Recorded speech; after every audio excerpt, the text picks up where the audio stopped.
Happy Sabbath. Get this plugged in. And how many of you do get our ministry email updates? Okay, good number of you. We are going to be putting out probably the biggest announcement of our ministry and what we're up to that, man, in years. I don't know how to quantify it, but a big announcement. And if you're not on that email newsletter, I want to encourage you to get the updates. If you just send an email and say, put me on your updates. It's kind of informal, but yeah, just send us an email, beltoftruthministries@gmail.com. And if you just say, you can just put newsletter in the subject heading, and we'll put you on there. You'll get the big update about what's coming. I'm going to leave it as a teaser now because we got a message to do, and I don't want to expend any of the time on that right now. It's primed and ready to go. It's going to be very, very soon, the big announcement. beltoftruthministries@gmail.com. Just send me an email and say newsletter, and we'll put you on the email updates for our ministry. Last night, before we go to Providence and prophecy, if you missed last night, this was kind of the summary statement. And that is, here we are at a religious liberty themed weekend, and we got to get the big picture and the balance right. You remember the name of the message last night? A tightrope of liberty. If we fail to present religious liberty in a balanced way, if we speak only of papal Rome and the American system speaking like a dragon, but we're failing to speak of the evils of the atheistic regimes and failing to celebrate America's lamb-like founding, then we will have failed to present the whole picture in a balanced way. And that takes the multitude of minds and contributions. One person isn't going to strike it perfectly, but as we collectively pursue the truth together about history, about prophecy, and about religious liberty and the character of God in the context of the great controversy, we will know him more and more. And that's why we're here, aren't we? What a happy Sabbath. To gather together, to ask the Lord's blessing. Ooh, I just slipped into a Thanksgiving hymn there, didn't I? Do you know of Thanksgiving hymns? I grew up in the Christian Reformed Church where we would go to church on Thanksgiving, and around Thanksgiving time, there were a number of hymns that we knew as Thanksgiving hymns. And it's a little fuzzy among some of my Adventist brethren where, Thanksgiving hymns? Some of you get what I'm saying. Name some Thanksgiving hymns for me. We gather together, hymn number 8. Come, ye thankful people, come. Am I stealing the thunder of the song service later? Do they have the whole lineup? Do they have now let all things now living? Do they have we gather together? Do they have brother, sister, parent, child? Come, ye thankful people, come. Here's an interesting one. Thanksgiving, I just put this out on my newsletter yesterday, but I married a Canadian. Where's John? John Record, raised by a Canadian. Any other Canadians? All right, so I married a Canadian, and you guys get it. You get it, okay? Because you're up north, like in Maine, or us in Michigan, we're up north, right? When do we gather our harvest in? Is it like late November? No. Why is American Thanksgiving at the end of November when we're singing Ere the Winter Storms Begin? In the Thanksgiving hymn. Do you remember that line? All is safely gathered in ere the winter storms begin. We gather things in like September in Michigan. So Canadians have their Thanksgiving when? October. Our Columbus Day, yeah. And so I really like that concept. We started doing like a harvest meal in October as a family. And we put it on October 31 because we love the Protestant Reformation. And we despise the worship of demons that occurs on that day in our culture. So we just replace that with kind of moving our Thanksgiving. But I still like to do Thanksgiving during Thanksgiving time. So the second half of the message today is going to be about the pilgrims. But we're going to hone in a little bit more on that last one, celebrating America's lamb-like founding. We're going to look at that today, providence and prophecy. You see, prophecy predicts, providence fulfills. Prophecy foretells, providence fulfills. Where God said the earth would help the woman, we know that's going to happen, and God knows he's going to make it happen. So we're going to see actual providence in history. God's intervention in the founding of this nation, miracle stories that fulfill Revelation 12 and Revelation 13. But before we say another word, let's begin with prayer. Here we are to ask the Lord's blessing of his presence.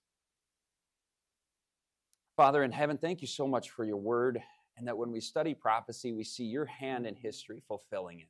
We know you are the living God. You are active, you are involved, and it is observable, and we can study it and give you glory and praise and spread the good news to others of a soon coming Savior.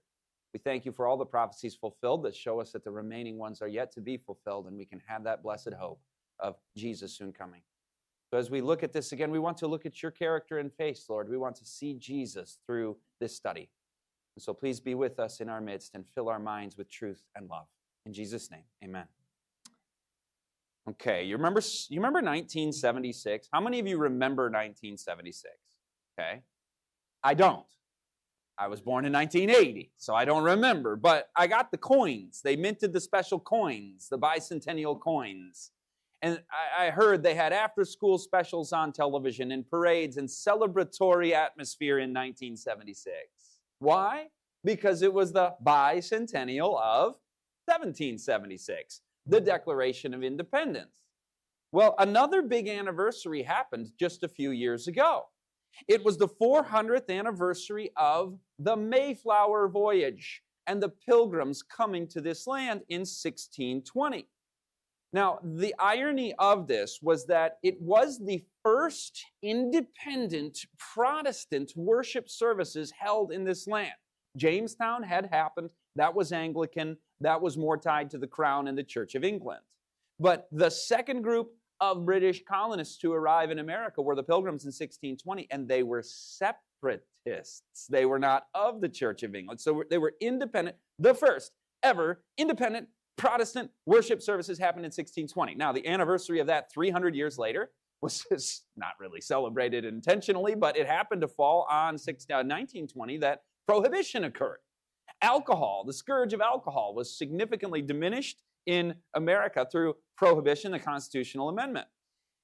Fast forward another 100 years. The 400-year anniversary of the Pilgrims. What was going on? Yeah, the liquor stores were open, but the churches were closed. Alcohol consumption and the sale thereof was deemed essential labor. Going to church, non-essential. What a tragedy. This is, what a shame. And there were no after-school specials and parades or anybody mentioning it even. Nobody talked about it. 2021 came around. I said, I need to do something about this. I had the privilege to present a 10-part series at Amazing Facts on Bible prophecy in the spring of 2021. And we didn't quite finish all the prophecies in 10 parts. I was like, there are a few more, and this happens to be the 400th year anniversary of the first Thanksgiving, the year after the Pilgrims arrived. Maybe we should do like a Thanksgiving theme thing. They were like, yeah, we love that. That sounds like a great idea. So I got to present on what we are studying the second half of the message today, the Pilgrims. And actually, some of this stuff from the first half is also a part of the weekend that we got to do there at Amazing Facts. So it's going to be repeated and enlarged upon today. And the study from yesterday is the same study from today. You had verses 5 and 6 where the woman flees into the wilderness. And in verses 13 and 14, she flees for 1,260 days, given great wings of an eagle. And then the Lord protects her for a time and times and half a time, the woman being the church. And then the key term, the key phrase occurs, the earth helped the woman. And you decode what that means simply by seeing what the opposite of earth represents in Bible prophecy, and that is waters represent peoples, multitudes, nations, and tongues. Lots of people, the old world where the empires of old had arisen. And then the earth would be the opposite of that, a less densely populated place or a more sparsely populated place that was to help the woman. So the new world being a place that would be a haven of refuge for the persecuted church. This is a quick summary of a very important study in prophecy. In Revelation 13, of course, it's lamb-like in its qualities. A lamb-like nation was to arise that would preserve religious and civil liberty.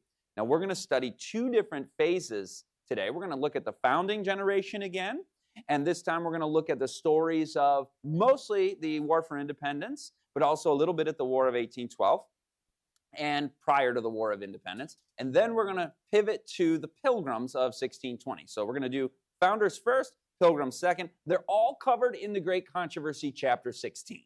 It's a recommended reading for everybody. Now, do you remember from your history textbooks the 7 Years' War? This was before there was an independent America.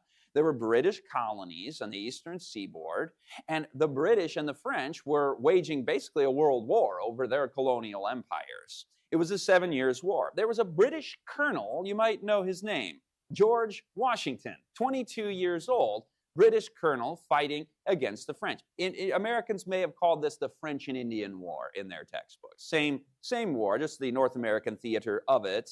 Well, he's the only officer that survived this key battle against the French. Here was his own words that he stated about it in 1755. I have been protected beyond all human probability or expectation. The British got annihilated in this battle. But George Washington, the sole surviving officer from that battle, he says it's beyond human probability. What is the name of this message? Providence and prophecy. He says, for I had 4 bullets through my coat and 2 horses shot under me, yet escaped unhurt, although death was leveling my companions on every side of me. Does anybody want to do some math, some probability? When you're wearing a coat and on a horse, especially the coat, what are the chances with bullets going everywhere? 4 bullets go through the coat, 2 through horses, and 0 touch you. This is beyond all human probability. I mean, how much fabric is there on a coat versus body? That's amazing. By the way, if you read in the book Gospel Workers, it speaks affirmatively of George Washington in a complimentary way. So when we look to founding fathers with some sort of, agenda that the history profession so often brings, like we mentioned 1619 Project yesterday, these were all racist, slave-owning, evil men, and all of this kind of revisionist history. It's not stated that way in the Spirit of Prophecy about George Washington. In Gospel Workers, it speaks of his work ethic and doing everything with system, and that's an admirable quality that President Washington had. Well, he's not president yet in our story, but so far the story is going well, yes? Now, why, by the way, would Providence be interested in preserving the life of George Washington? Because he's going to be the key player in the War for Independence that is going to be the founding of this country to fulfill the prophecy about America rising as a lamb-like nation. Let's go to the War for Independence now.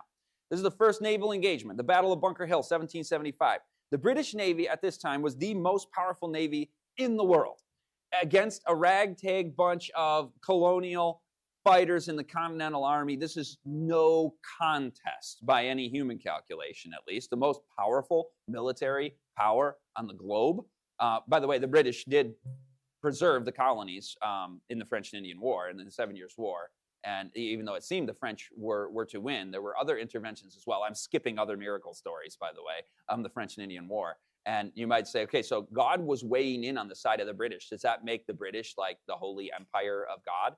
Well, no, you're going to see it goes the opposite here and against the British, because there's an interest in fulfilling prophecy. It's not the good guys and the bad guys. What religion was France at this time? France was Catholic. So if you're going to have a Protestant nation that's lamb-like, it had better be British colonies that are preserved, not French colonies where there's Catholic domination. So historians, though, say that it was coincidence that in this important opening battle, the British ships were stocked with the wrong size cannonballs, and they couldn't bombard the American position or the city of Boston, which they had intended to do.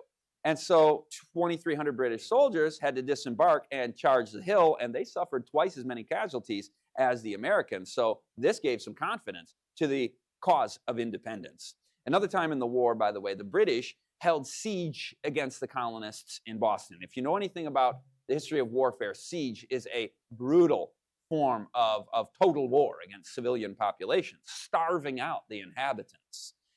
And British General Howe planned 3,000 troops to charge Dorchester Heights, but before he has anybody been there, by the way? Have you seen these sites? Yeah. Before he could, just like would happen later in the War of 1812, as we're going to see, a violent storm caused turbulent seas and prevented the landing of the 3,000 troops, so that George Washington called it, he said that this most remarkable interposition of providence is for some wise purpose. I have no doubt.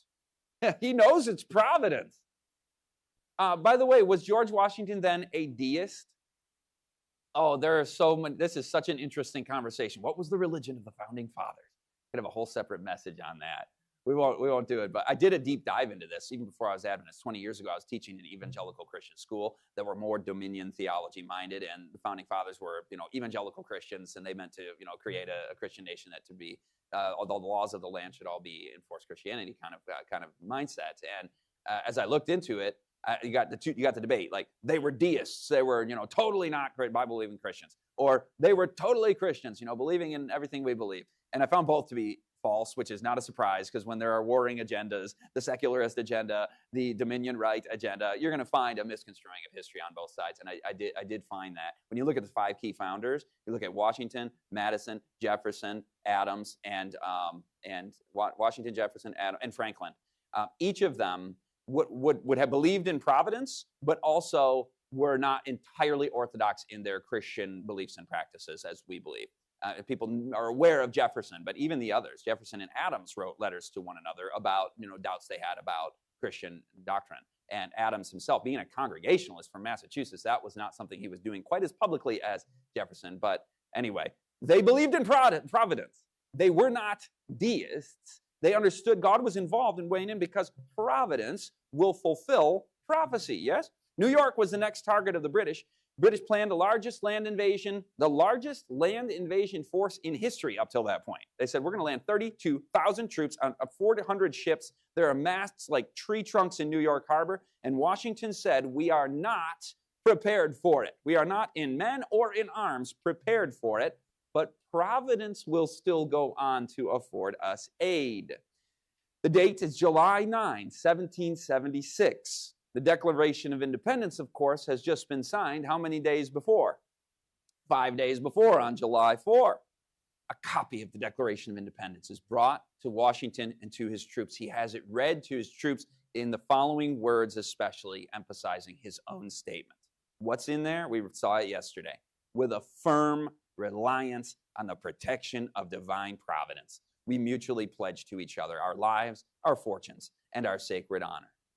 Now, I want to be clear, just like the British weren't the army of God in the Old Testament sense, neither are the Americans here. God is weighing in and intervening at times to fulfill his purposes. In fact, during the Civil War, you're aware that in the spirit of prophecy, it shows that God intervened to punish the North. And actually, they could have won a battle, but he intervened and had them do a precipitous retreat that historians look at it like, why did they all retreat? Like, well, an angel came and went like this. Like, you find that. I don't have the reference. I didn't plan to mention that. If anybody has the reference, mention it so I can tell people where they can find that. It's an amazing account. So God intervenes even sometimes and to teach a lesson in that sense. But here you find him fulfilling a purpose to fulfill prophecy and create a land of liberty. We saw Constantine. He was of the mindset, in this sign ye shall conquer. We don't understand that is biblical from the New Testament. God's covenant in the New Testament is with the church, not with empires and nations. And it's with all believers of all nations. It is a people group that is not modern Israel, founded in 1948, not ancient Israel, and not a nation of any kind. Though Constantine thought that church and military should unite, the New Testament was betrayed in that move by Constantine. However, when God says something will happen in prophecy, he's going to make it happen in providence, and he will use his power. And that grand old document recognized that it's providence that's being involved here. 10,000 British troops are landed elsewhere to come from behind and trap the Continental Army between this largest invasion force in history and the sea. An urgent retreat is needed across the East River, which is notably calm at the time. And so the history records this amazing retreat of Washington's soldiers across the East River by night. Now, where the British ships were, The waters were boisterous, but the river was calm. Half of Washington's forces are able to escape by night. Now, how many did I say? Half. That's not good enough because they're about to lose half of their forces to this brilliant and overwhelming British assault. But here's the miracle. A thick fog, an especially thick fog, rests upon the area in the morning to sort of extend the shroud of darkness a few hours, just long enough for them to retreat. A very dense fog, said Ben Talmadge, Washington's chief of intelligence, seemed to settle in a peculiar manner over both encampments. I could scarcely discern a man at 6 yards distance. George Washington was the last on the boat. The British never again had the opportunity to capture the entire Continental Army all at once. That's awesome. So the Battle of Saratoga was one of the most important battles in world history. It's known as the turning point of the Revolutionary War. You might remember that from your history textbooks. Why is it considered such an important battle, the Battle of Saratoga? Elihu Yale puts it this way. He says, "To whom but the ruler of the winds shall we ascribe it that the British reinforcement in the summer of 1777 was delayed on the ocean 3 months by contrary winds until it was too late?" So their reinforcements that would have overwhelmed the American colonists did not arrive till it was too late because of contrary winds. And writers and thinkers of the time said, this is clearly the ruler of the winds getting involved again. And the Battle of Saratoga was a signal stroke of Providence, according to George Washington. The fact that America won that battle, it was against all odds once again. And so you start adding up the probability of these. Have you ever multiplied fractions and see how big those numbers get really, really fast? The chances of one in 1,000 event happening is very slim. The chances of 10 of them happening is impossible, nearly impossible. It's Providence involved. Now, this tipped the scales in the war because now the French see that their old adversary, the British, are in a world of hurt, and actually maybe these American colonists can actually defeat our adversary. So the French get involved in the war on the side of the Americans. How things turn. You see, that's why you can't make alliances and yoke together with this group or that nation or that empire. It's God's will. He will intervene. He will use anything or anybody that he pleases, even the Catholic French Empire. You just have to pause, by the way, as you think about how much sacrifice people have made for the cause of freedom. Those who put it all on the line in this war for independence. I was thinking back to when it said we pledge our lives, our fortunes, and our sacred honor. That is bold and courageous and self-sacrificing. And they went through incredible pain, suffering, sorrow. Have you ever heard of the British starving ships? When they took American prisoners of war, they didn't treat them humanely. They put them on starving ships, and that is literally what it sounds like. They would just put them on ships and not feed them and starve them to death. 12,400 Americans were put on starving ships. 11,000 of them died. 11,000 out of the 12,400. That's like a 90% casualty rate, and that's more than twice as many Americans as were killed in battle. 11,000 killed on the starving ships. There's Valley Forge. Another 11,000 soldiers died in December in the freezing temperatures of Valley Forge. 2,500 died. There were 11,000 there, but about a quarter of them died. Limbs were black and amputated. They were unified from every state, diversity of states, many different kinds of cultures and faiths in these states that came together to fight the British Empire. People of even minority races, blacks and Native Americans, fighting in this cause as well. Well, the final act and defeat was the Battle of Cowpens, the pursuit of the Americans that the British made after the fleeing of the Americans, the retreat, is really an amazing story. General Cornwallis of the British pursued the Continental Army at their retreat, and they were estimated to be 2 hours behind the Americans, pursuing them. The Americans cross a river called the Catawba River. At that time, a sudden storm raises the waters of that river, and the British following now have a bigger river and a faster flowing river to cross, and it takes them a little longer to get across. Now they're further behind. The Americans come to the Dan River. Same thing happens. Storm, rain, rivers rise after the Americans cross. The British come to it. They're even further behind now. Now, the British commander, Henry Clinton, said, "Here the Royal Army was again stopped by a sudden rise of the waters, which had only just fallen, almost miraculously, to let the enemy over." Oh, man, we can go on and on with these. We have other things to do this morning, but I like summing up Washington's statement here. We have abundant reasons to thank Providence for its many favorable interpositions on our behalf. It has, at times, been my only dependence, for all other resources seem to have failed us. That's wonderful reminder of God's involvement in the affairs of even worldly settings like, oh, I forgot this, 1812. We got to get to the Pilgrims. We're going to get to the Pilgrims, and there's a little interlude between this and the Pilgrims, so we got a lot to cover, but I got to throw this in there, the War of 1812. You remember the United States had gained independence from the British in 1781, and then we formed our nation under the Articles of Confederation, which lasted to 1787. Constitution is ratified in 87. You get the Bill of Rights in 1791. So we've got in America, we've got independence, we've got liberty. But the British in 1812 are impressing American soldiers through their navy, saying, sailors rather, like Joseph Bates.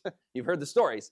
Hopefully, if you've never read the autobiography of Joseph Bates, read it, or read the children's version, Cabin Boy to Advent Crusader. Great books.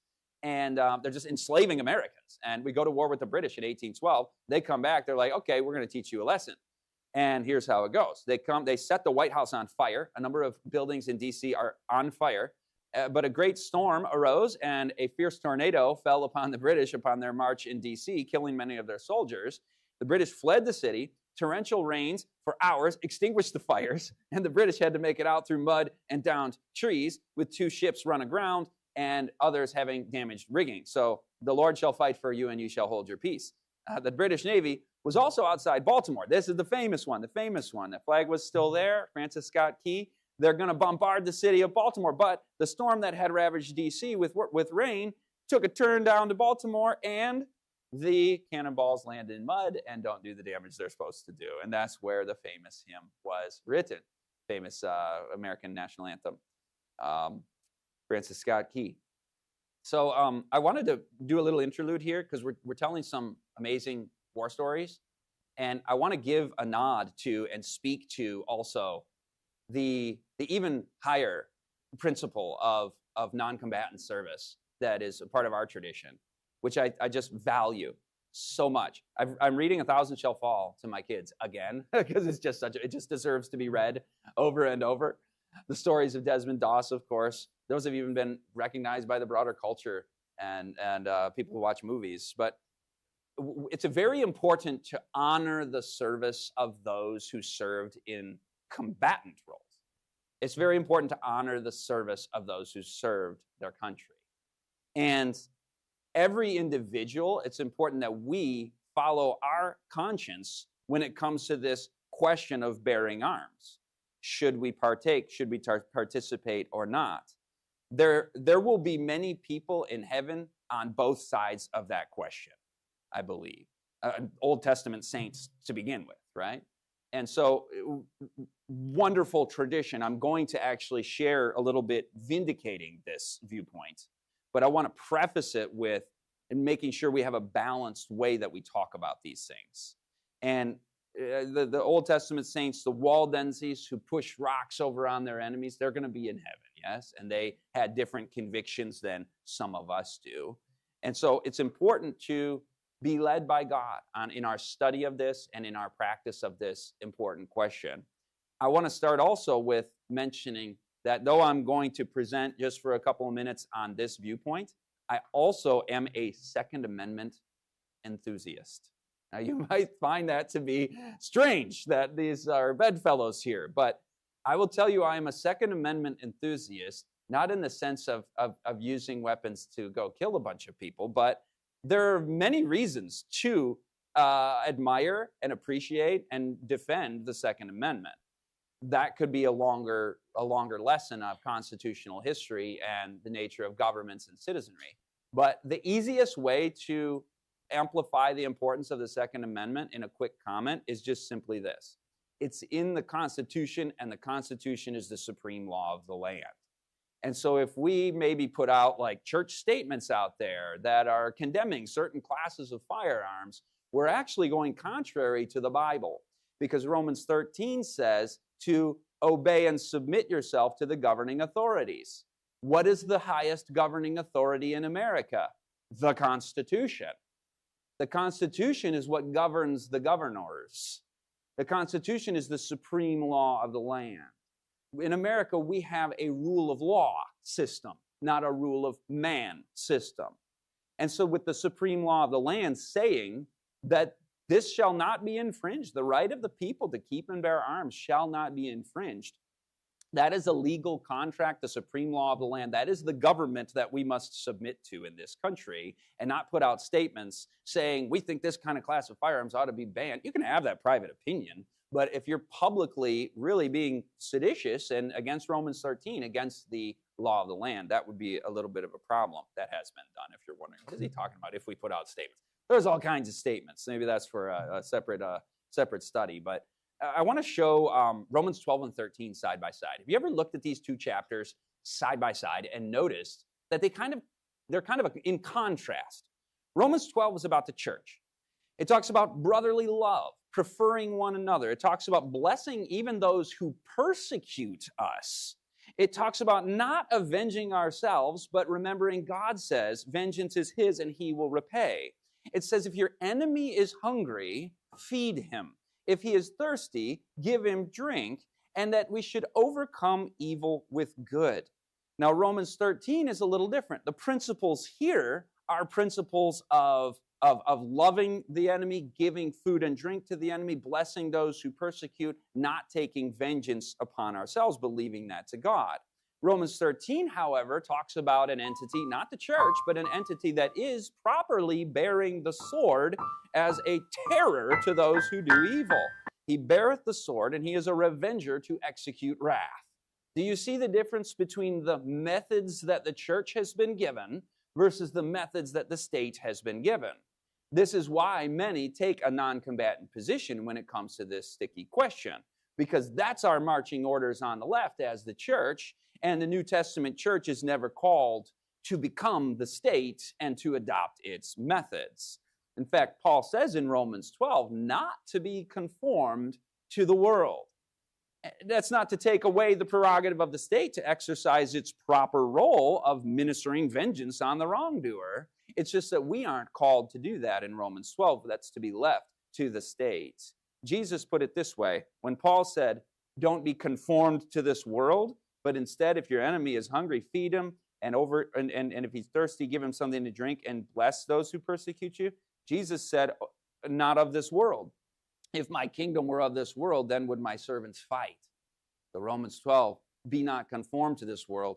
John 18, my kingdom is not of this world. Worldly kingdoms fight. Our kingdom does things differently. In fact, this contrast is seen in Revelation also. And interestingly, it's chapter 12 and 13. What did we just see? The church, the state, Romans 12 and 13. The church in Romans 12, the woman, the state in Revelation 13, except the difference in Revelation is this is the rogue state. Romans 13 is the properly constituted state. Revelation 13 is the state gone rogue, imposing worship and the mark of the beast. Here are a few more texts on this question. For though we walk in the flesh, we do not war after the flesh. NIV translates that as we do not wage war as the world does. This is where some get these kinds of convictions from. For the weapons of our warfare are not carnal. We use different weapons than the world. Our weapons are mighty through God to the pulling down of strongholds. Jesus put it this way, put up again thy sword into his place, for all they that take the sword shall perish with the sword. And as you read through the New Testament, there is not a single time that Christians use violence for any reason unrebuked. This is the time where Peter took the sword out and was rebuked, and the church never took it up again. But Brother Scott, violence is all throughout the Old Testament sanctioned by God, so why should we not also use the same methods? Do you remember Jesus teaching on divorce? Do you remember it was such a high standard he set for marriage and divorce questions that the disciples were just like, well, you might as well not even get married then. You remember that conversation in Matthew 19? Jesus said something very interesting because it begged the question. And they were like, well, if you're saying it this way, then why did Moses command to give a certificate of divorce and to put her away? Do you remember Jesus' answer?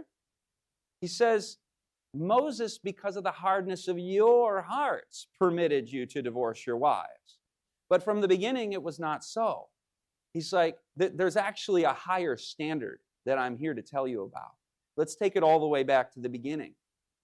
Yes, in the Old Testament time, There were wars. There were laws. Many times that God was just meeting people where they were at after 400 years of darkness and Egyptian bondage during very dark and brutal times, leading progress as the light shines ever brighter unto the perfect day. Truth and our appreciation and ability to appreciate truth grows over time. And so God meets people where they're at. Like when there were avengers of blood in the Old Testament. Do you remember that? Do you think God wants avengers of blood running around hunting people down with vigilante justice? Well, of course not. In the Old Testament times, he did not choose to say, we are eliminating avengers of blood. No more avenger of blood culture in Israel. They weren't ready for that, apparently. He said, here's cities of refuge for you to do your avenger of blood thing. Do you remember the kings? He knew that they were going to ask for kings. He didn't want them to have a king. He did not want them to have a king at all. But he knew that's where they're at. So I'm going to give you specific instructions on how to have a king in the least bad way as possible. He's meeting them where they're at and then growing our understanding on through into the New Testament. Deuteronomy 17 is where you find that about kings. Same thing with divorce. Because of the hardness of your hearts, I told you this, and now I'm growing you into that. You see the principle I was doing here? We're extending that principle further into a brighter light. Let's use light as an analogy. If you've been living in a cave for a year, and somebody's like, I'm going to show you the light. There's something wonderful and good out there, and they drag you out into the middle of the noonday sun, you're going to be not able to handle that and run right back into your cave, right? But what if you're brought out at daybreak? And it's just a little bit of light. And then the rising sun shines ever brighter unto the perfect day, yes? Like this guy, I think his standard and principle was so elevated and beautiful. There's a reason why we tell and retell his story. His name is Dirk Willems, 1569. He had accepted the Anabaptist faith and was rebaptized, believer's baptism, which was a crime in the Netherlands and through most of Europe to be an Anabaptist. To be rebaptized, and in Switzerland, you were given the third baptism. The third baptism meaning drowning, death by drowning, if you were an Anabaptist. Well, he was imprisoned for his crime of accepting the Anabaptist faith and being baptized. But he found a way to escape by tying some rags together and getting out the window.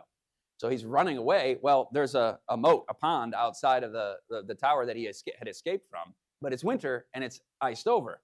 And he's able to get across without falling through. But he sees the guard now has noticed him and is chasing him across. The guard, a little heavier than Dirk, maybe had been eating better than him in his imprisoned condition. The guard falls through. His enemy is now drowning in the icy waters. This is the big test for Dirk Willems. Do I follow, love your enemy, bless those who persecute you? Do I do good to him, or do I save my own hide? He did the Christ-like thing. He turned around. He saved his enemy, his pursuer. And he was recaptured. And he knew what he was getting into because a bunch of people in his very same situation had been burned at the stake just that year. He knew what he was doing, but he gave his life as a witness for the gospel of Christ in action. And there's a reason why his story is so inspiring to us. We're still telling and retelling it 500 years later nearly. It's in the book Martyr's Mirror, by the way. This is the most famous picture of the Anabaptist version of Fox's Book of Martyrs. It ought to be reading for children and those who appreciate history to understand this amazing group of people, the Anabaptists. So it's the law of love. That is the great law of the universe, yes? But are there exceptions to the rule where actually using some degree of force is actually the loving thing to do? You got to be nuanced with some of these things. Is there a situation where using some force, maybe some kind of restraint, is actually the loving thing to do? How about here? The man is about to annihilate himself and everybody around him, and to protect him from himself, the loving thing to do is to bind him down with a straitjacket so he can do no more harm. That is actually caring about his well-being, and it takes some force to get there. You're not ending his life. You're not ending his probation by just killing him, but you got to have enough nuance to be able to be flexible on how to apply the principle. Never compromise principle, but be wise and be prudent and be intelligent in unique situations, recognizing sometimes there is an exception to the rule. How about it? Self-defense. Is self-defense a human right? Of course it is. It is. We are endowed by our Creator with our right to life. So any individual has a human right to practice self-defense. Even in the Old Testament times, you weren't even considered guilty of bloodshed if you killed a man if he was invading your house as an intruder at night. Isn't that interesting? Not guilty of bloodshed. But I want everybody listening, online or here, in our own walk with the Lord, to pray about this. If it's a survival of the fittest mindset, self-defense, it may be a human right. It's a kill or be killed situation. It is every human right necessarily the most high principle to live by. There are things that you have a right to do that if you do may not actually be the best. Now that's not a condemnation of somebody who has a different conviction on that matter, but maybe this is like food sacrifice to idols. We all have to take our convictions to the Lord and allow Him to refine them. And would I be the next Dirk Willems? Something may be lawful for us, but still not reaching our highest calling of all. But how about in defense of the weak? At risk to yourself. Is that a higher principle than self-defense? Is defending the weak and putting your own self and life on the line a higher principle than self-defense? It certainly is, because it's not about protecting myself. Jesus was given that temptation on the cross and overcame in my behalf. Come down now from the cross and save yourself. But pivoting from self-defense in that question, defending the weak is a 100% different, totally different principle than survival of the fittest, kill or be killed self-defense. Now, am I saying I want to take somebody else's life and end their probation in order to defend the weak? No, I want everybody to be saved. But I do take seriously the term that I read in the book Adventist Home, that as a husband, I am called to be the protector of my wife. The protector. As the husband, God has given men a responsibility. And the Bible calls the woman the weaker vessel. And that doesn't mean weaker spiritually or weaker, and it just means weaker physically. And the mother is the highest calling of all. An angel cannot ask for a higher mission, it says in the Spirit of Prophecy. But I've had at least two opportunities, you might say responsibilities, to engage in a confrontation with somebody. And I don't mean attacking, I don't mean getting into a fight, but there have been occasions where I personally have had to give some tough love to somebody in defense of my wife. And it's not like I'm going out looking for these things, but things happen in this fallen world, and God has given the husband that responsibility. There was a father who took his kids and family camping. They had the truck, they had the camper, they were towing. They're out west where campgrounds are hours apart sometimes. They finally find when it's the end of the day, all right, we got to go to sleep. Can't go another mile. But the campground is deserted. The campground host comes to him and says, now you don't want to camp here. There are some crazy gang members that have been coming around harassing people on their motorbikes, and the whole campground just evacuated and fled because of these crazy guys. The dad says, well, we're going to trust this to the Lord. We're going to just stay because we can't drive another so many more hours. So they don't see the bikers around. They pitch camp. They are getting ready, going for a little walk before bed. Mom and dad are going for a little walk. The girls are getting ready, and his daughters are getting ready in the camper. And then dad hears the bikers revving and coming toward the campground. He hustles back. As they're approaching, he's approaching, just walking, one man versus all these men, violent men. What are you going to do? Well, what he does is he walks up and does what a father ought to do. He speaks authoritatively. And he just, as a Christian, as a believer in prayer, knowing that the Lord is with him, he confronts them and he says, can I help you, gentlemen? And all of these rough, hardened criminals look at him with eyes like saucers and jaws wide open, and they get on their bikes and flee.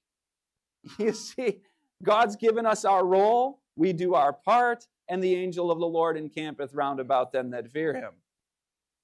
Okay, that was a good interlude, but we got to get to the pilgrims. Hopefully you're seeing nuance here and principle and growing light. Story of the Pilgrims. The Bible says, or the Spirit of Prophecy says, we have nothing to fear lest we forget how God has led us in our past history.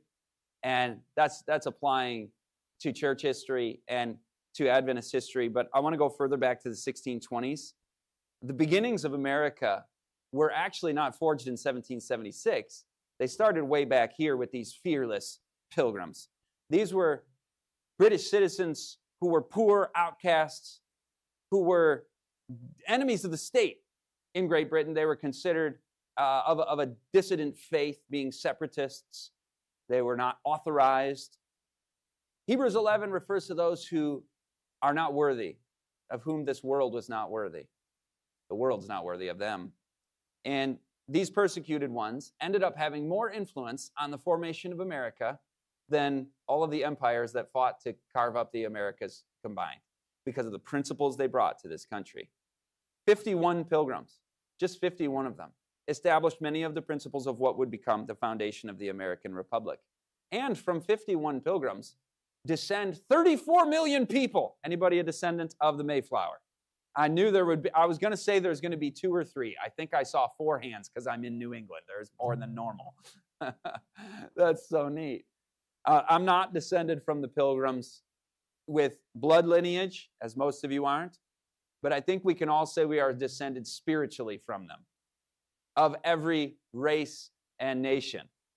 Ironically, the guy who's celebrating the Pilgrims is of Dutch lineage, and it was the Netherlands that the Pilgrims were trying to get away from when they came to America.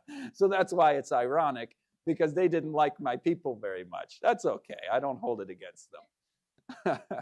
But how about this one? I learned this in middle school. The Black poet Langston Hughes, I too can sing America. Isn't that wonderful how inclusive this country is to people of all faiths, races, nations, and backgrounds? It is principles of individual liberty that are for all of humanity. We are all created equal. And I had to memorize that one in middle school. We were taught history. Kids need to learn history these days, correct history. Can I take you back to the late 1500s when the separatist movement was underway? There was a congregation worshiping under William Brewster. He was the separatist pastor holding illegal worship services under the nose of the British Crown and the Church of England. His young apprentice was William Bradford, who ended up being the governor of Plymouth Colony, Plymouth Plantation, and wrote the history, the chronicled the account of the Pilgrims. And so he's a very important, these are the 2 key figures in the story of the Pilgrims. But he was an orphan boy, a sickly boy, taken under the wing of Elder Brewster. And he was given his own copy of the Bible in English, how he cherished that and how he and Brewster pored over its pages together and studied God's word and grew in their faith. And as sincere students of the Bible, these members of this congregation in Scrooby were not satisfied with the Anglican Church. The Church of England was quasi-Protestant at best. It was far too Catholic in its trappings. It never was a principled break from Rome. It was King Henry VIII wanting to marry many wives and had not the Pope's permission. The real reformers in England were the separatists, and you could say the Puritans as well. But the separatists were the most radical of all. The Puritans wanted to purify the Church of England. They had no problem with a state church. They just wanted it to be more Protestant. The separatists said, this state church is beyond repair. We're going to just separate like the Anabaptists are doing over there, and we're going to be a nonconformist religious group. The separatists insisted on their independence, and most of New England is going to end up being populated by Puritans. They were much larger in number, and so making this distinction between the separatists and the Puritans is important, because the Puritans, for lovers of religious liberty, the Puritans do get some well-deserved bad ink. But the separatists were a different group. Those on the Mayflower were not Puritans, they were separatists and didn't have quite that same level of religious intolerance. So Brewster actually came from a prominent family and could have easily just made his life very, very convenient and and non-threatening. But according to his convictions, he was holding these worship services, and they started getting noticed by the authorities. And so what they did was they said, we're going to escape to the Netherlands as a congregation. We know there are other separatists under there worshiping under John Robinson, and we want to go join them. And so the first attempt to leave was a disaster. The captain betrayed them, stole their possessions, and many of these members of the Scrooby congregation ended up in jail. The second attempt, 80 passengers boarded a coal barge, and then they were to be transferred to a Dutch ship. So it was to try to be a little more incognito that way. But again, the king's officers caught them, arrested them. Women and children were imprisoned this time. These are committed, principled people. Finally, the third attempt, those that remained, did make it over to Leiden in the Netherlands there. You can see in Holland. They made it and worshiped under Pastor John Robinson. And you'll want to remember him, a very important guy who made statements about, now when you're going to the New World, follow every ray of light that you see from God's Word. Don't stick with Calvin like the Calvinists do 100 years later. Don't stick with Luther like the Lutherans did 100 years later. Don't stick with me. Just follow me as far as I've taught you, and then continue to follow the Lord. It's growing ever brighter unto the perfect day. Well, they got to do printing and evangelism there. They were doing English tracts and sending them back to England. Well, all of a sudden, the authorities in England are finding these seditious papers floating around, and they track them back to Leiden. They come and dismantle the press that these pilgrims had been working so hard to disseminate their truth with, and we're being found out even here. Now, they did not get William Brewster because he was back in England. That's funny. Switch spots there. What was he doing in England? Well, Leiden was not a long-term home for them. They were not really assimilating into Dutch culture and didn't want to be. They wanted to preserve their Englishness, their distinctness. Their children were starting to be absorbed into that worldly culture that they felt. And so they said, okay, we need to find another place to go, to escape to practice our religion freely. The year was 1617. Now, I want you to remember that year, because this is a key year where they make the decision to go. They don't end up going till 1620, but 1617 is when they decide. And the way they decide is they hold a day of prayer and fasting, and then they hold a vote. Will we go where those Jamestown colonists have gone, where that lost colony of Roanoke had gone, and they went searching for gold and all died? We've heard about this America. We don't know much about it. All we know is there are saber-toothed tigers there, two-headed snakes, and Indians that boil people alive and eat their skin. They had heard some rumors. So now, with that in mind, with the craziness of what America was at the time, this wilderness, you'd think there's no way anybody's going to go there. Take their families there? It's a dangerous place.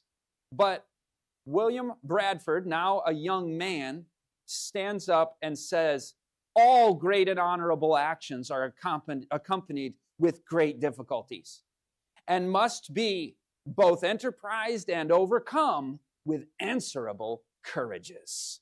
That's awesome, isn't it? The difficulties must be met with equal level of courage. It was granted. Dangers were great. He's speaking, looking back now. Great dangers were great, but not desperate. The difficulties were many, but not invincible. It might be that many of the things feared might never befall. Others, by provident care, other things feared might, by provident care and the use of good means, might in great measure be prevented. And all of these dangers, through the help of God, by fortitude and patience, might be either borne or overcome. Now, when he gives that speech in the assembly of pilgrims, who's going to say, shrink back in fear? No way. Caleb's and Joshua's across the whole congregation vote in favor. To the unknown wilderness we will go, because God has bidden. In fact, it said in the great controversy that God's hand seemed pointing them across the sea to a land where they might found for themselves a state and leave to their children the precious heritage of religious liberty. They went forward without shrinking in the path of providence. God's hand was pointing them, and it was his providence. They knew God was leading. They didn't know the prophecy they were fulfilling, but they knew God was leading. George Washington didn't know the prophecy he was fulfilling, but God moves people. So they sold their property, and they were literally moved across the ocean. They're going to get on two ships, the Speedwell and the Mayflower, to be taken to fruitful Virginia. Now others not of their faith were also on board. They were called the strangers, meaning they were not of the Pilgrims' separatist faith. The Speedwell is going to meet up in the Netherlands with the Mayflower from the Netherlands and meet up with the Mayflower in England. And as they're being commissioned by their pastor, this is a famous painting. This is in the Capitol Rotunda in Washington, D.C. It's a very important event in the history of this country. Robinson's been called the most important pilgrim that never made the pilgrimage to America. He never made the voyage because he died in 1625 before he had a chance to join them. Well, it was a relief when the two ships finally embarked upon the journey because they knew the bishop's spies, the king's soldiers, could arrest them at any time if they don't get moving. But soon after departure, the Speedwell puts out distress signals because it's taking on water. It's leaking badly. They make for the nearest port. They mend the leaks as quickly as they can, and they head off a second time. Now they're 300 miles into the Atlantic Ocean, several days into the journey. Distress signals again. The Speedwell is not seaworthy, the captain says, so they have to leave it behind. Now there's not room for everybody. Dorothy Bradford, the wife of William Bradford, is overwhelmed with sorrow at this point, but William gives words of courage. He says, "It is not with us as with other men, whom small things can discourage, or small discontentments cause to wish themselves at home again." Don't you wish you could put that on a t-shirt or a social media meme? It's probably too long for today's attention span, but that short little statement ought to be our life motto. Don't be discouraged. In fact, what did he say? We shouldn't wish ourselves at home again. What is home to a pilgrim? What is home to a pilgrim? This world is not our home. So Dorothy had reason to be concerned, though, because there are 2 months delayed. They're heading into the autumn months when the weather turns worse. Their food rations are down. They're leaving on September 6th. That has them arriving in almost winter. One of the pilgrims, Robert Cushman, who was the one that arranged for their business transactions, was noted as saying it's going to be only by a miracle that this is actually going to happen. So they're down to one ship. Many parents leave their children in the care of other parents to make sure they can make the voyage. So it's a disproportionately high number of children. It's all families pretty much on the Mayflower. 102 pack onto this ship. 30 of them are children and youth. If you go to the Mayflower replica today, the insurance companies made sure that they had 7 foot, instead of 5 foot. You can walk through and the below, down below level, but it was actually like this, not very comfortable. Morning and evening, though, the pilgrims worshipped and knelt in prayer. They listened to Bible stories of God's providence on troubled seas and through the waters, as the threatening autumn gales blew out of the west and the ship rose and fell on mountains of water. Bradford said the ship was wickedly shaken. Wickedly indeed. Quite literally, water is being sent by the serpents to try to prevent the woman from being helped by the earth in this case. They sang their psalms, and that gave them encouragement, but the worldly ship crew didn't like it one bit. And one member of the crew threatened to throw half of them overboard if they didn't shut their mouths. Well, interestingly, he was one of only 2 to be cast overboard during that voyage. The second one, sadly, was when they had arrived, and it was Dorothy Bradford. She fell into the waters and perished. To these pilgrims, liberty and obedience to God's leading was the highest value in life, at the risk to life itself. In one dramatic scene, somebody did fall in but didn't die, and that was John Howland, a boy. He was swept under, but there was a line from the ship hanging right there. He grabs the line and hauled back aboard, and 2 million people descend from John Howland. 3 presidents ended up from John Howland's family. That's funny. Ralph Waldo Emerson, Henry Wadsworth Longfellow, literary figures in American history as well. There's a children's book about him. God placed that line right there, and 2 million people exist today because the line was there, not there. At another point in the voyage, an impossible crisis arose. One of the main beams of the ship cracked, like the ship is falling apart.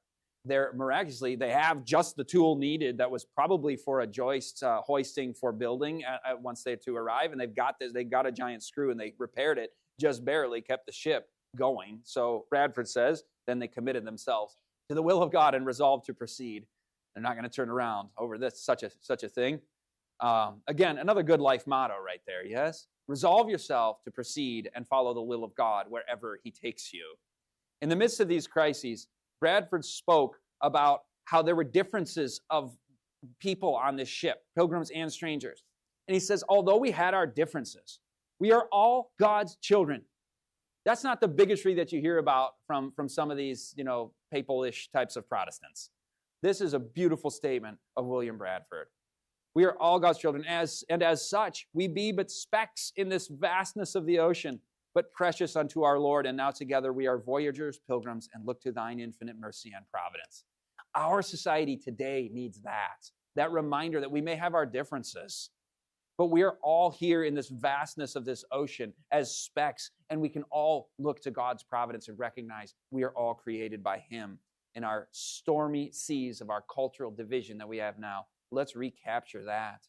Well, there was a baby born on the ship en route named Oceanus. Can you imagine being a mother going into labor in these conditions? Unbelievable. But that cry of that newborn baby has got to be emblematic to new life, new freedom, new birth of Protestantism in the new world. I find that beautiful. 9 weeks on the wild autumn Atlantic. Land is overdue now. Oh, we spotted the land. Land ho! Fruitful Virginia is just ahead. Oh, no, wait. This is not Virginia, the captain figures out. Head due south. We've got to go south. But as they're approaching the deadly shoals, because this is New England, they're going to be cast upon the rocks and perish this close to their destination. So he said, we can't go south. The winds are contrary. He says, pray as you never prayed before. And a miraculous wind out of the south pulls them away from the shoals. And they're in deep water and safety. And they anchor out in Provincetown Harbor, interpreting this as God saying, that's where I want you to be, not Virginia. Why? Well, I told you, remember 1617, right? They were led by God's finger pointing them across the ocean. Beginning in 1617 is when they made the decision. And they have to do all their procedures and sell their property and to get the plans. And 1620 they went. But what else was going on in 1617? God knew what was going on in New England in Massachusetts in 1617. There was a plague that had ravaged the most warlike of the native tribes that were inhabiting the exact spot where God ended up putting them with the Mayflower 3 years later. So the warlike tribe is dying off. The Wampanoags, who are going to be the friendly ones to the Pilgrims, are the ones that survive.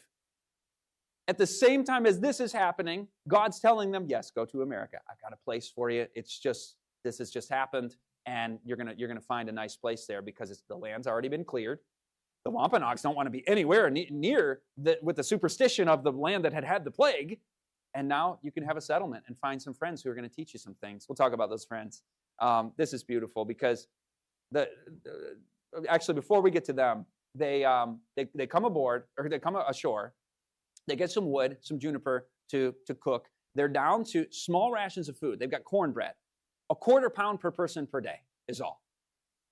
And so they're into winter now and starving, literally. And they find a cache of corn that had been dug and hidden by some of the American Indians. And they take it. And we look back and we go, there you go with Western British imperialism again. Here you go with, exploiting. You know what? These guys are different, though. There was a lot of that, especially the Spanish. The British had their moments as well, and the French. But you know what these pilgrims did? They took the corn to save their children's lives, and they said, we're going to pay them back with large satisfaction. When we get established, and it was one of their first order of business, we need to know whose corn we took because we owe them, and we're going to give them even more. They treated these native peoples like actual humans, not subhuman savages. So you got to read actual history. Read Plymouth Plantation. Read into the history, not just what the agenda-driven messages that are coming out there. They're able to survive barely, some of them, on the corn that they found. It wasn't really enough. This is a winter of starvation, scurvy, sickness, and death. And when I say death, we're talking about like every couple of days, another person is dying in this winter.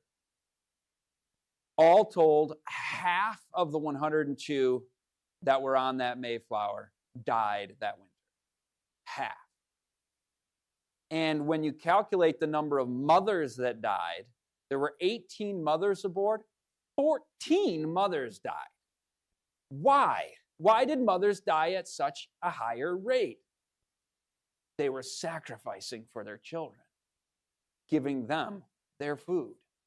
Women are more hardy, actually. They shouldn't be dying at a higher rate. At the historic site in Plymouth, they brag about the fact that they have not one but two memorials to women, which is not very common in historic sites. There's a chapter in the Great Controversy called the Pilgrim Fathers. I like also to honor those mothers, especially this mother. This is a special one. There was a baby born, the first baby born after they reached the New World. The first baby born was named Peregrine White. You want to hear a fun fact? Revelation 12:16 says the earth helps the woman, and then the next verse is the remnant church. The first baby born of the pilgrims when the earth is helping the woman is the great-great-great-great-grandfather of James White. Now, I don't think that's a direct fulfillment of 16 and 17, but it's pretty neat. I find that noteworthy to say the least. That is so cool. The first baby born. We get the leader of the Seventh-day Adventist Church. Only 4 families didn't have to bury a family member that winter. The ship captain, after the winter of starvation was over, invited people to give up and come back to England. You know how many of the 51 took him up on it? Not one pilgrim went back to England. Not one. The worldly, the strangers, the ship crew, when they were suffering from the same sicknesses, pilgrims were serving them. They were medical missionaries, especially forgot his name, the one who was their captain. Say it again. No, Bradford was the governor. He'll come up in just a minute. March 26, 1621 was a pivotal day in the survival of Protestantism in America. The pilgrims are gathering in their crudely thrown together meeting house that they had built in the spring there. And a tall Indian pushes the door open and walks right in. And he says, "Hello, Englishman." "Me? Samoset." I'm like, "What?" He speaks English, first of all. Oh, this is providential right here. They feed him, they make friends with him. Samoset. Samoset introduces them to Squanto, introduces them to Massasoit, the chief of the Wampanoag tribe. And Squanto actually was a Christian. He had been converted to Christianity after his tribe, the warlike tribe that was wiped out. He was the sole remaining member. He was enslaved and still somehow saw past the bigotry and evil of this nation of people and saw Jesus Christ because he was objective and fair, and he didn't judge people by the color of the skin, but by the content of their character. Squanto, an admirable man, accepted the gospel and helped these pilgrims out. He didn't say, "Oh, these are a bunch more slavers like Thomas Hunt, the infamous slave trader who had been in that area." Nope. He lived with the pilgrims, showed them how to catch fish, grow corn with the fish, create compost with it, how to do Three Sisters farming. I mean, this is country living. This is medical missionary work. This is mission work to the Indians, sharing the truth with them. There was one, Winslow was his name, their emissary to the Wampanoags. He would go and sleep right next to the Indians. That was their custom. So you get to sleep right next to Massasoit. And he would introduce them to the gospel and the 10 Commandments. And before they would eat, he would pray. And they asked him why he prayed like that. And he said, "Well, I'm thanking God, the provider of the food." And they said, "We understand there is a provider. There is the Great Spirit," or whatever they called him. And he said, "Well, let me tell you more about that." He told them about the 10 Commandments. Isn't that interesting? Now, they didn't get the seventh-day Sabbath yet at that point, but that was yet to come. And so you have the commandments, the country living, you have medical missionary, you have so many beautiful things beginning here with this group. You get this peace treaty that lasted 50 years. You don't find that in the history books. You find King Philip's War that happened with the Puritans 50 years later, and you find how everything was always like this, because maybe there's an agenda to make us do this more. I don't know why they would want that, but it seems like the power elite want to sow strife and division instead of helping people find peace. But personally went to Massasoit, the chief, for every land acquisition that the Pilgrims were to get in Plymouth, if it was Wampanoag territory. He would have to personally approve of it, and they would pay for it. So they had a good relationship for decades. There was a drought the very first year. They fasted and prayed. They invited the Indians to fast and pray with them. Rain came, and the natives had said, "This is the best harvest that we've seen in years." And so they had the big Thanksgiving feast. That was the November of 16, or in the fall of 1621. It was memorialized 300 years later during Lincoln's time as American Thanksgiving. But wonderful story of coming together, these Pilgrims and these Native Americans. There was a matter of justice that came up, and that was there was one of the Wampanoags that was killed by one of the members of Plymouth Colony. And so the Plymouth Colony judge, forgot his name, he was the one that tried the case, and the Wampanoags are like, there's no way we're getting justice, because that's just not going to happen across these racial lines. But he sentenced the two men that had killed the Wampanoag Indian to death by hanging. They were executed for their crime. So that was a matter of justice. But there was another matter of justice that came up, the common store economy. They actually kind of had like socialism. It was anybody could just come and grab what they need, and people were starting to get a little slothful. So Governor Bradford says, we're scrapping the common store system, and we're going to go to land ownership, and you specialize in what you do best and trade. This is 150 years before Adam Smith's The Wealth of Nations, where you start to understand the division of labor and you start to understand market economies as a way to increase productivity. Well, their GDP tripled their GDP. Like, we're happy when we get like 3% GDP growth, right? Their GDP tripled, the gross domestic product, what they were able to produce. No more selfish dependence on the efforts of others.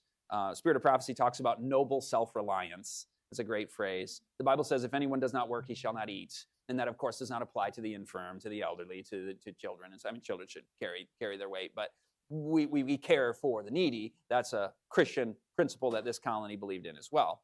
But it worked. And that's part of what it says in the Great Controversy about those who came to this land. It's okay to say this. As the tidings spread through the countries of Europe of a land where every man might enjoy the fruit of his own labor.